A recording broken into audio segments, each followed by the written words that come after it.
ఏమని ఉంటుందంటే, దేవుడు తన ప్రణాళిక చొప్పున మరి ఇక్కడ భూలోకానికి వస్తాడని మరి ప్రవక్తల ద్వారా ముందుగానే నిర్ణయించి రాయించి చెప్పాడు. అయితే కన్యకులందరూ వెయిట్ చేస్తున్నారు. They're waiting. వాళ్ళందరూ ఏం చేస్తారమ్మా? ఎదురు చూస్తున్నారు, వెయిట్ చేస్తున్నారు. వెయిటింగ్ అంటే ఎంత చిరాకంటే మనకి ఏంటి, ఇలా ఇన్స్టాంట్ గా అయిపోవాలి. ఇలా అనుకుంటే అలా కార్యం జరిగిపోవాలి, ఇలా ప్రార్థన చేస్తే అలా అయిపోవాలి అనుకుంటాం. కానీ ఇక్కడ కన్యకలందరూ ఏం చేస్తున్నారమ్మా? వాళ్ళు ప్రార్థనలో దేవుడు ఎవరిని కనికరిస్తాడా, నన్ను కనికరిస్తాడా అని ఎవరి పట్ల వాళ్ళు వెయిట్ చేస్తున్నారంట. అందులో మరియ ఒక్కతే సెలెక్ట్ చేయబడింది. ఎందుకు తెలుసా? మరియ ఒక్కతే ఎందుకు సెలెక్ట్ చేయబడింది అంటే నేను చెప్తాను. అయితే మరియ దేవుడు సెలెక్ట్ చేసుకున్నాక అక్కడ గాబ్రియల్ దూత పంపబడింది. నువ్వు సెలెక్టెడ్ గా ఉంటే నీ దగ్గరికి దేవుడు దూతను పంపిస్తాడు. మీరు అనుకుంటారు అది దూత ఎలా వస్తారు, నాకు కనిపిస్తాడా, నాకు కనిపించడా అనుకుంటారు. కానీ దేవదూతలు 9వ జాతకీర్తన ఏముంటుంది ఎంతమ్మా? మనకి రాయి కూడా తగలకుండా, మన పాదాలకి రాయి తగలకుండా దేవదూతలు ఉంటారంట. పాస్టర్ గారు వాక్యం చెప్తుంటారు కదా, ఏమని చెప్తారైనా? ఒక్క దూత ఎంతమందితో సమానంట? 1,80,000. అంటే ఒక్క దూత నీతో ఉంటే ఎంత సెక్యూరిటీ నీకు సెక్యూరిటీ గార్డ్స్ అక్కర్లేదు. కానీ మరి ఆ దేవదూత వచ్చింది. ఎందుకు? She was selected. నువ్వు సెలెక్టెడ్ గా ఉంటారంటే నువ్వు ప్రార్థనలో వెయిట్ చేయాలి. దేవుడి చేత సెలెక్టెడ్ గా ఉండాలంటే నువ్వు ప్రార్థనలో వెయిట్ చేయాలి. నువ్వు కనిపెట్టాలి. నువ్వు కనిపెట్టకుండా ఇలా ఒక్క నిమిషంలో ప్రార్థన చేసేసి దేవా నాకు ఆన్సర్ ఇచ్చేయంటే రాదు. కనిపెట్టాలి. ప్రార్థన పరిస్థితుల్ని మారుస్తుంది. ఇక్కడ మరియమ్మ ప్రార్థనలో ఉంది. ఎంతగా దేవుని నమ్మిందో, ఎంతగా దేవుని వెంబడించిందో, ఎంతగా దేవుని ఇష్టాలు ఉందో, పాపం నుంచి దూరం ఉంది, పురుషుని ఎరగలేదు. అందుకనే దేవుడు ఆమెని దర్శించాడు. పాపానికి దూరం ఉండాలి. దేవుడు దర్శించాలంటే పాపానికి దూరం ఉండాలి. నువ్వు అటు ఉంటాను, లోకరీతిగానే ఉంటాను, నేను దేవుని బిడ్డగానే ఉంటానంటే కుదరదు. వెలుగున్న చోట చీకటి ఉండదు, చీకటి ఉన్న చోట వెలుగు ఉండదు. కాబట్టి ఇక్కడ ఈమె ప్రార్థన చేసినప్పుడు దూత వచ్చిందండి. When we are selected, God will send an angel. దేవుడు దేవదూతని పంపిస్తాడు. పంపించినప్పుడు ఏం జరిగిందంటే ఆమె ఏమంటుంది? దేవదూత అంటాడు, దయాప్రాప్తురాలా నీకు శుభము, ప్రభు నీకు తోడే ఉన్నాడని చెప్పాను. అందుకు ఆమె చాలా త్వరపడిందంట. అప్పుడు ఆమె ఆలోచించుకుంటూ ఉండగా దేవదూత చెప్తున్నాడు, నువ్వు భయపడకు, నీకు గర్భం ధరించి కుమారుడికని ఆయనకి యేసు అని పేరు పెట్టుదు. ఆయన గొప్పవాడై సర్వోన్నతుని కుమారుడు అన్నమాట. వెన్ యు ఆర్ సెలెక్టెడ్, నీ కీర్తి ప్రఖ్యాతలు అలాగా వ్యాపించిపోతాయి. నీ బిడ్డలు ఆశీర్వదింపబడతారు. ఇక్కడ దేవతకు ముందే చెప్పేస్తున్నాడు, అతను సర్వోన్నతుడైన దేవుని కుమారుడు అనబడతాడని. చూసారా? కాబట్టి మరి మన పిల్లలు ఆశీర్వదింపబడతారు మనం సెలెక్ట్ అయినప్పుడు. తర్వాత ఆమె మరి ఎలా జరుగుతుంది? మరి నేను పురుషుని ఎరగతానే అని అంటుంది. అంటే అక్కడ ఆమె క్యారెక్టర్ మరి బైబిల్లో చెప్పబడింది. Character is very important. మన మనుషుల కొరకు జీవిస్తే మనం నాశనం అయిపోతాం. ఎవరో ఏదో అనుకుంటారని మనుషుల కొరకు జీవించదు. నువ్వు దేవుని కొరకు జీవిస్తే దేవుడు నిన్ను ఉన్నతంగా ఆశీర్వదిస్తాడు. ఆమె మరియా దేవుని కొరకు నిలబడింది, లోకం కొరకు నిలబడలా. పాపానికి దూరం ఉంది, పురుషుని ఎరగలేదు, దేవుని కొరకు ఎదురు చూస్తుంది. అందుకే దేవదూతని దేవుడు పంపాడు. ఈరోజు నీకు ఏమైనా సమస్య ఉందేమో, కానీ నువ్వు దేవుడు కనిపెడితే దేవుడు దేవదూతను పంపిస్తాడు, నీ కార్యం నెరవేరిపోతుంది. కాబట్టి ఈరోజు క్రిస్మస్ సందర్భంగా దేవుడు నీకు చెప్తుంది ఏంటంటే, నువ్వు కనిపెట్టు, మరియకు నేను కనిపెట్టు, మరియకున్న క్వాలిటీస్ నువ్వు కలిగి ఉండు. ఏంటి? ఆమె కనిపెట్టింది, ప్రార్థనలో ఉంది, పాపానికి దూరం ఉంది, తర్వాత దేవుని కొరకే ఆమె సమర్పించుకుంది. ఎవరన్నా పెళ్లి కాకుండా గర్భవతులు అవడానికి ఇష్టపడతారమ్మా, కానీ ఆమె సమర్పించుకుంది.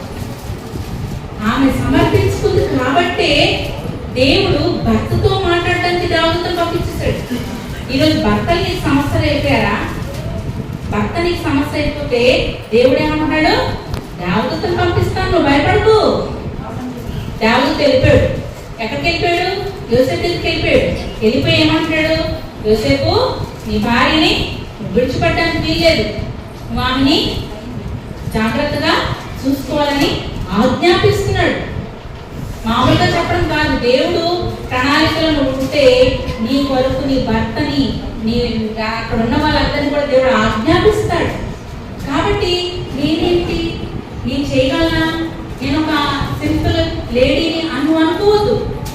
నీ యొక్క స్తోమత ఏంటో, నీ క్యాలిబర్ ఏంటో నీకు తెలియదు. కానీ దేవుడికి నువ్వు అప్పగించేసుకుంటే మరి అలాగా నీ కుటుంబ పరిస్థితులు మారిపోతాయని చెప్తున్నా. అలాగే చెప్పండి.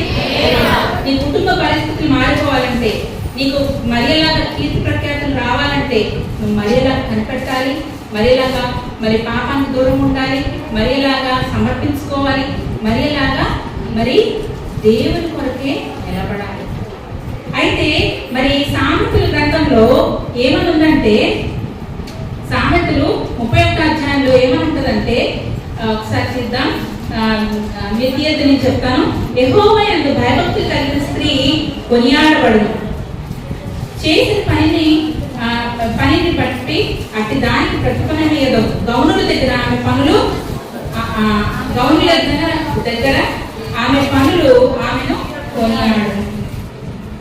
నీకు కీర్తి ప్రఖ్యాతి నీకు కావాలి అంటే, నువ్వు ఒక మరియలాగా గుర్తించబడాలి అంటే, నువ్వు మరియలాగా మరియకున్న క్వాలిటీస్ కలిగి ఉంటే, ఇంకా నువ్వు చదువుకున్నా చదువుకోపోయినా, డబ్బు ఉన్నా డబ్బు లేకపోయినా కీర్తి ప్రఖ్యాత దేవుడు. ఇందాక మేరీ ఏకపాత్రాభినయం చేసింది కదా, అందులో దెబోరా ఏ కాలంలో ఉంది?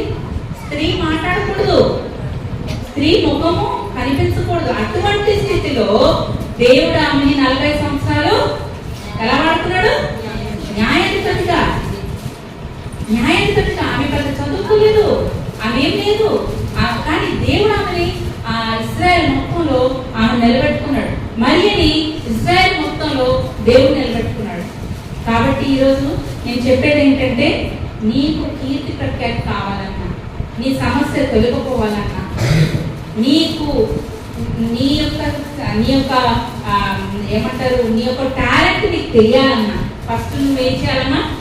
దేవుడికి సమర్పించేసుకోవాలి, ప్రార్థనలో కనిపెట్టాలి. ఈరోజు ప్రార్థన చేయమంటే ఎవరు కూడా సంతోషంగా నేను ప్రార్థన చేస్తాను, ఇన్ని అవర్స్ ప్రార్థన చేస్తాను అని తీర్మానించుకోవడం కష్టమైపోతుంది. ఎందుకంటే బిజీ డేస్లో ఉన్నాం. కానీ నేను చెప్తున్నాను, మరియలాగా ప్రార్థిస్తే, మరియలాగా ఉన్న క్వాలిటీస్ మనం కలిగి ఉంటే తప్పకుండా దేవుడు మనల్ని ఉన్నతంగా ఆశీర్వదిస్తాడు.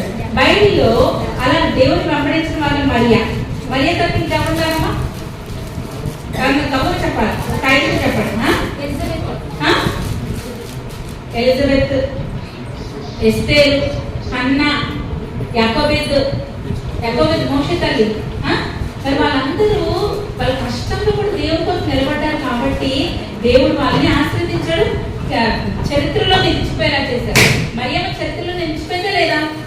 కాబట్టి ఈరోజు వర్తమానం ఏంటంటే, దేవుడిచ్చే వర్తమానం ఏంటంటే, నువ్వు మరియలాగా ఉంటే నువ్వు చరిత్రలో నిలిచిపోతావు, చరిత్ర సృష్టిస్తావు. నీకు దేవుడు నీకు ఘన విజయము దయచేస్తాడు మరి ఇచ్చినట్లుగా. దేవుడు పరిశుభ్రాన్ని దీవించుగాక. ఒక్కసారి మరికొన్న క్వాలిటీస్ చెప్పండి అమ్మా, మరికొన్న క్వాలిటీస్ చెప్పండి. మక్కలో ఏం చెప్పండి? ప్రార్థనలో కనిపెట్టాలి. నెక్స్ట్ ఏంటమ్మా? ప్రార్థనలో కనిపెట్టాలి. నెక్స్ట్ పాపానికి దూరంగా ఉండాలి. మూడోది దేవుడి కోసమే నిలబడాలి. నాలుగోది చెప్పాలి. చెప్పమ్మా, చెప్పాలి. చాలా తొందరగానే ముగిస్తాను కదమ్మా. మరి నాలుగోది ఏం చెప్పాను చెప్పండి. ఆమె కనిపెట్టాలి. ప్రార్థన చేసిన తర్వాత కనిపెట్టాలి. కనిపెట్టిన తర్వాత సమర్పించుకోవాలి. దేవుడి పరిశుభ్రాన్ని